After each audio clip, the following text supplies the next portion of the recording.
will start by activating the yeast in a half cup of water together with a pinch of sugar, and then we'll just let that sit for 10 minutes.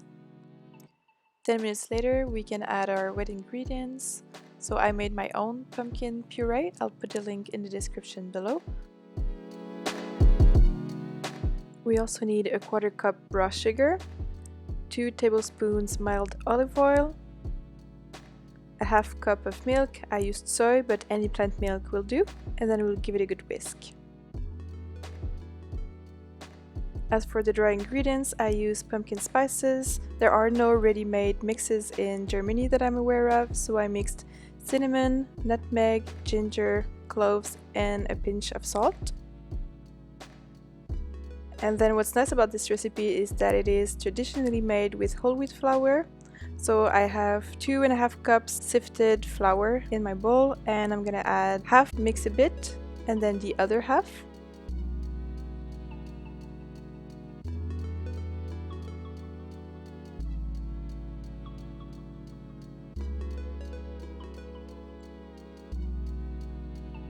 As you can see, it is a little bit too wet, but flours in Europe usually need less hydration than flours in North America, so the amount of flour you need might depend on where you live.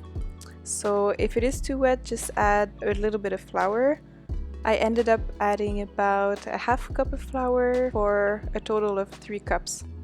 At this point, it's best to go by hand because the mixer won't do a really good job. And you don't really need to knead it, but you just want to incorporate the flour.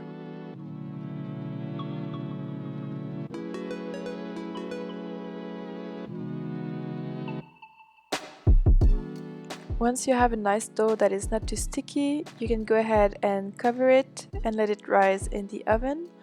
Just cover it with a towel or a plate. You don't need plastic wrap, and this is what your dough should look like. So not too dry and not too sticky. We'll let it rise until doubled in size, so that should take around 1 to 2 hours. I put it in the oven, turned off, but with the light turned on.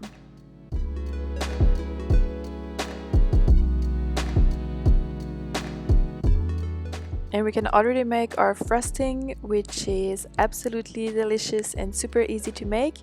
So it's simply a half cup of cream cheese, vegan again, with a little bit of vanilla and some powdered sugar or icing sugar. And I recommend that you take a bigger bowl because in my case it kind of got everywhere, but it's fine, it still worked. You could also just do it with a whisk, and it will get nice and creamy, and you just put it in the fridge until you're ready to serve. Once your dough has risen, you can take it out of the oven, and we'll knead it a little bit to shape a nice ball. You might need to add some flour if it's too sticky, but you don't need to knead it for too long.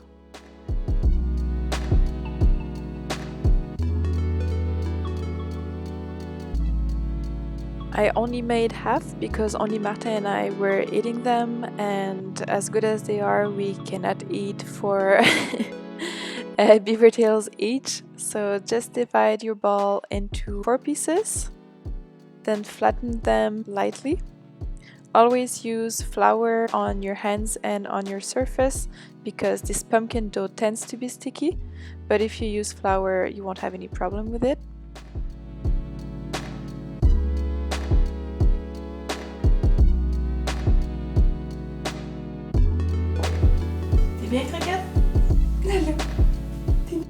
While I was shaping the balls, I heated up some oil on the stove until about 350 degrees or until it sizzles when you drop a small piece of dough.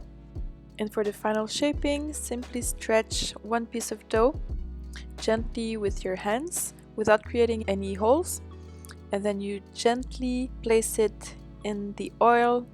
I repeat, gently. If you saw I didn't, and it kind of splashed everywhere. So that's also why it's important to place it not towards you, but towards the back of the pan. And while it's cooking, I'm already starting to stretch the other ones, and I'm just keeping them on a floured board. And since we don't have any paper towels at home, I just shake them well and then I place them on a cooling rack while I make the other ones one at a time. If the oil is too hot, just lower the heat.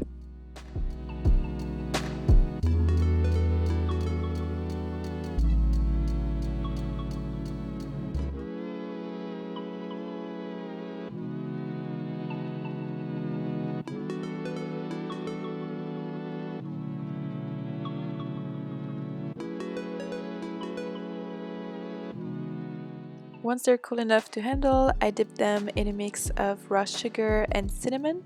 This step is optional but totally recommended.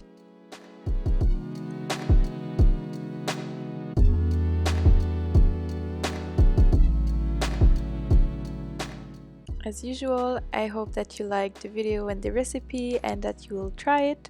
If you do, please let me know how it turned out. All the details are linked in the description below. Don't forget to like and subscribe if you want to see more content like this. Until next time!